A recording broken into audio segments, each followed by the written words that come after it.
제27장. 우리가 배를 타고 이달리아에 가기로 작정되매 바울과 다른 죄수 몇 사람을 아구스도대의 백부장 율리오란 사람에게 맡기니, 아시아 해변 각처로 가려 하는 아드라무테노 배에 우리가 올라 항해할세 마게도냐의 데살로니가 사람 아리스다고도 함께하니라. 이튿날 시돈에 되니 율리오가 바울을 친절히 대하여 친구들에게 가서 대접받기를 허락하더니, 또 거기서 우리가 떠나가다가 맞바람을 피하여 급으로 해안을 의지하고 항해하여 길리기아와 밤빌리아 바다를 건너 루기아의 무라시에 이르러 거기서 백부장이 이달리아로 가려 하는 알렉산드리아 배를 만나 우리를 오르게 하니, 배가 더디가 여러 날 만에 간신히 니도 맞은편에 이르러 풍세가 더 허락하지 아니하므로 살몬의 앞을 지나 그레데 해안을 바람막이로 항해하여 간신히 그 연안을 지나 미항이라는 곳에 이르니 라세아시에서 가깝더라.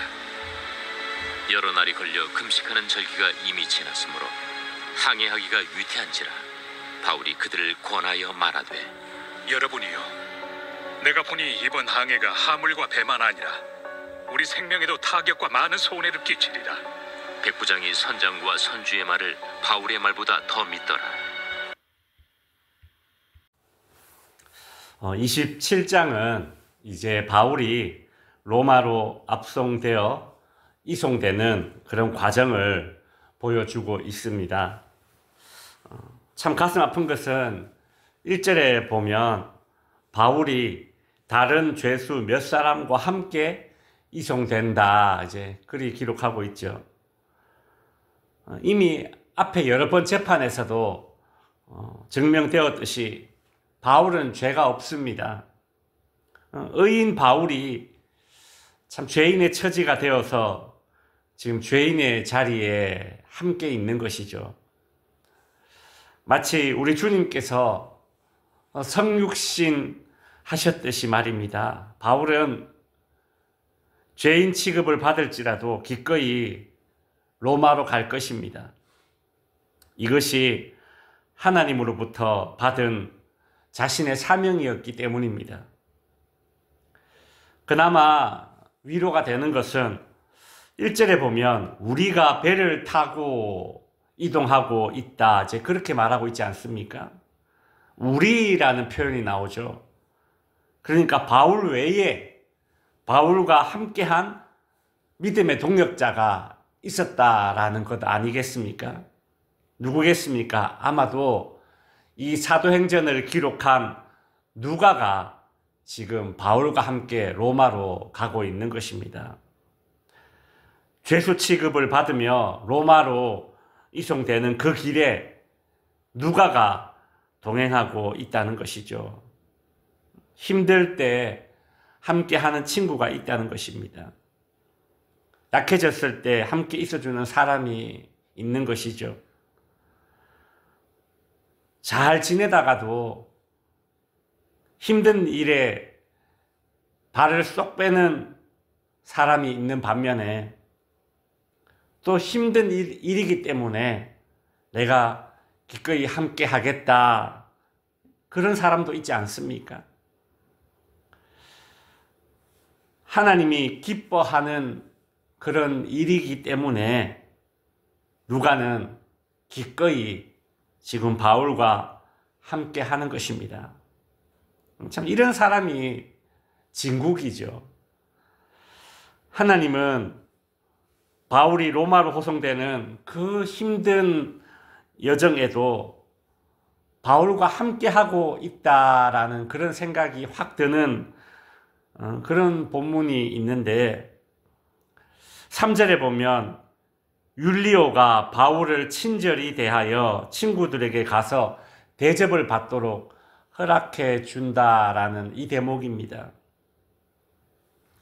로마로 이제 죄수들이 호송되는데 그 책임을 맡은 이 로마의 백부장이 율리오라는 사람인데, 이 사람이 지금 바울에게 매우 호의적인 그런 사람으로 보입니다.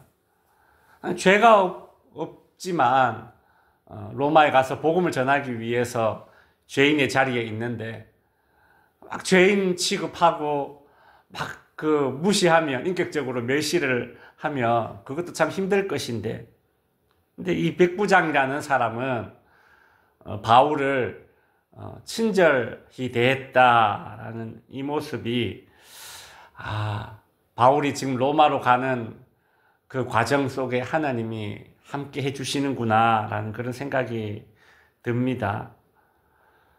바울이 로마로 가는 도중에 여러 장소를 지금 들르지 않습니까? 오늘 본문에 여러 지명들이 나오는데요. 그곳 중간중간에서 바울이 친구들을 만날 수 있도록 그것을 이제 허락해 줬다라고 하죠. 이 백부장이. 친구가 누구겠습니까? 바울이 20년 넘게 그 긴 시간 동안 자기의 온 인생을 바치며 돌아다니며 복음을 전했던, 그래서 교회가 세워진 그 초대교회 성도들 아니겠습니까? 바울이 로마로 호송된다라는 그 이야기를 듣고 지금 바울을 만나러 온 것이죠. 이런 생각을 해봅니다. 마치 이 군대 갔을 때 가족이나 친구들이 음식을 싸서 면회를 오면 참 그 군인이 얼마나 위로가 됩니까? 참 큰 힘을 얻습니다. 남자들은 군대 있을 때 면회 온 사람을 평생 못 잊습니다. 그 기억에 남아 있습니다. 바울도 그랬겠죠. 근데 그런 참 힘이 되고 위로가 되는 만남을 로마 사람 백부장이 이것을 허락해 줬다라는 것 아니겠습니까? 하나님은 바울이 로마로 가는 그 길을 그냥 내버려 두시지 않으셨다라는 것입니다. 함께 하고 있음을 느끼게 해주는 것이죠. 그러고 보면 하나님은 참 우리 인생에도 항상 이런 식으로 함께 해주십니다.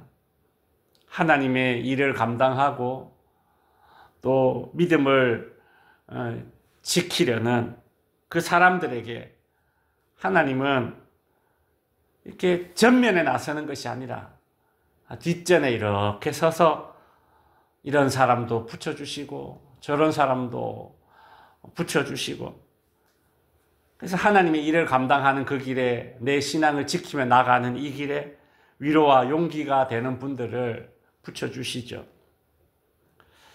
로마로 가는 배가 미항이라는 그 항구에 이르렀을 때에 9절 후반부에 보면 항해하기가 위태한지라, 아마도 이 시기에 이 지역은 태풍이 이제 자주 지나가는 그런 시기였습니다.